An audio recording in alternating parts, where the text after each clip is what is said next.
véritable christianisme, puisque les quelques pentecôtistes, maintenant, souvenez-vous, je n'ai pas dit les baptistes, les méthodistes, les presbytériens, ils en font tous partie.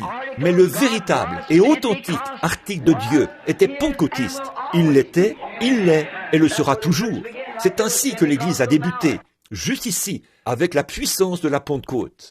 Maintenant, vous dites, c'est vrai ça, frère Branham? Je vous demanderai de prendre les livres d'histoire, de parcourir le cours du temps jusqu'ici et de voir si chacun de ces authentiques et véritables enfants de Dieu ne s'en était pas tenu à la bénédiction de Pentecôte. Ils parlaient en langue, interprétaient les langues, avaient des signes et des prodiges, baptisaient au nom de Jésus-Christ. Tout ce que les apôtres avaient fait, ils l'ont fait aussi, d'un bout à l'autre. C'est la raison pour laquelle, quand j'ai parcouru l'histoire, j'ai choisi Paul, Irénée et puis Saint-Martin, Colomba. Chacun de ces hommes-là, jusqu'à cet âge-ci, avait des signes et des prodiges. Très bien. Il a dit qu'ils étaient... Le micro était un peu... Est-ce que c'est mieux? Très bien. Non, il secoue la tête. Il n'entend plus rien maintenant, Billy. Très bien. Pouvez-vous... Est-ce que c'est... Bon, m'entendez-vous maintenant? Maintenant, c'est comment? Est-ce que c'est mieux? Oui? Tout le monde dit, très bien. Paul, ça c'est un point contre toi. Très bien, d'accord. Ainsi donc, dans cet âge-ci, après avoir fait cette très grande chose, et avoir établi cet homme ici en tant qu'évêque universel sur toutes les églises, il leur a donné beaucoup d'argent et tout. Il leur a fait des promesses, a uni l'Église et l'État, et a laissé l'Église diriger l'État. Cela fait de lui un grand homme. Alors, c'est exactement ce que Constantin a fait. C'est exactement la même chose que nous avons vu dans cette autre église. Ce que Dieu a dit, qu'au jour d'Élie, ils ont laissé la femme Jézabel assujettir ses enfants. Cela s'est passé dans l'âge des ténèbres. Regardez où on est à la Pentecôte maintenant. Oh là là là là, totalement dans les ténèbres. Et pendant près de 1000 ans, cela...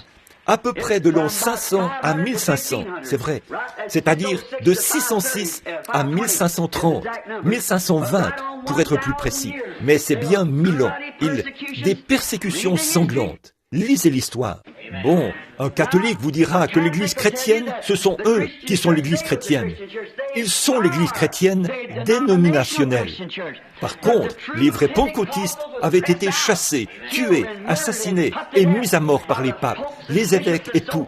Sanguinaires au possible.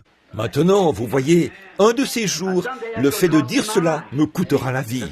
Mais une chose est sûre, je sais dans quelle direction je me dirige. Je le sais maintenant, ça continue de ruisseler de sang.